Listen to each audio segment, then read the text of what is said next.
Hello,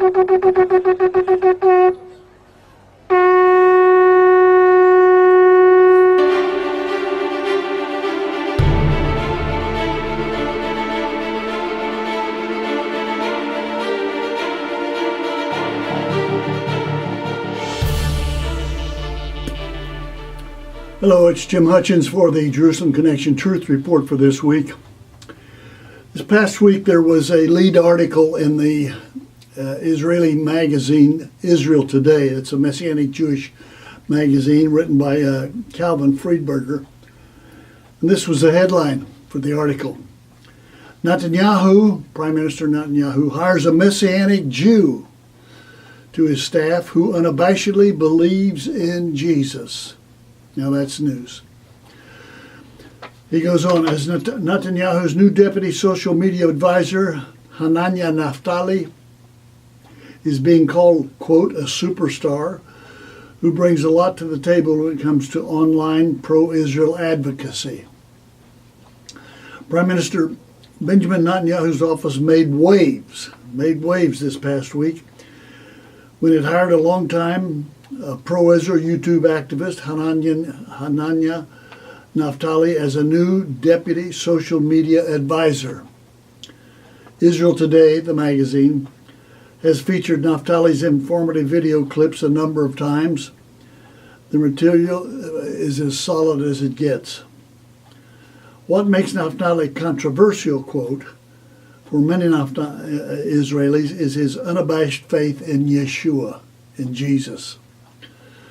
We avoid calling Naftali a Messianic Jew because in the previous video he himself denied belonging to any particular denomination. Instead, explaining that he's just a normal guy who's made his own decision to follow Jesus.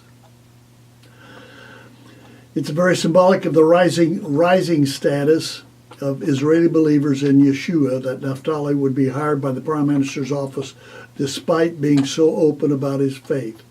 The rising status of Israeli believers. There was a day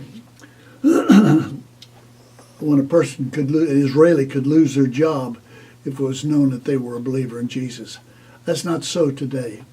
The remnant is growing as we speak. The Israel Defense Forces have Messianic Jews, and they're encouraged to join and be a part of the military. The Knesset has Christians in it. It's a new day. It's a new day, and I'm reminded of what Paul says in Romans chapter 11, verse 11. He says, did they, that is the Jews stumble so as to fall beyond recovery? Did their initial rejection of Jesus cause them to fall beyond any hope of redemption? Not at all, says Paul. Rather, because of their transgression, salvation has come to the Gentiles to make Israel envious, to make them jealous. He goes on, but if their transgression means riches to the world and their loss means riches to the Gentiles, how much greater riches will their fullness bring? There is their fullness that is on its way. It's a work in progress. It's not there yet, but it's coming. He says in verse 15, if their rejection is the reconciliation of the world, what will their acceptance be but life from the dead?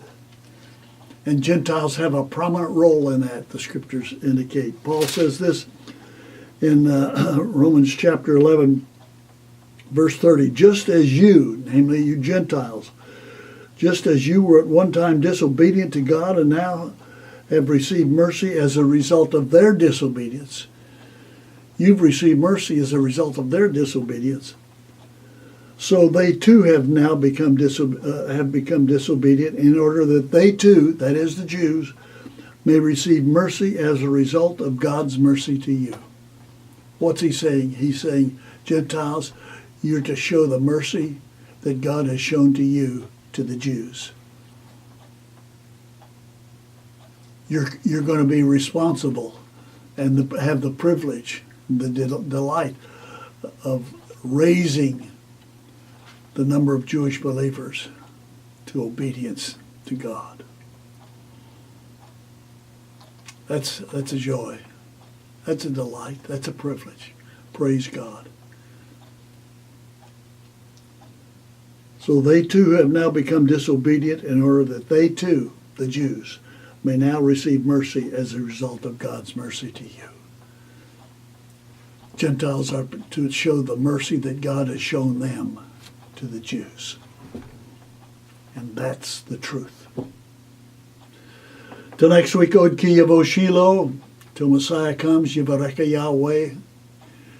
Yivareka Yahweh, Yivayishmareka. Yahweh bless you and keep you. Those you love, those who love you.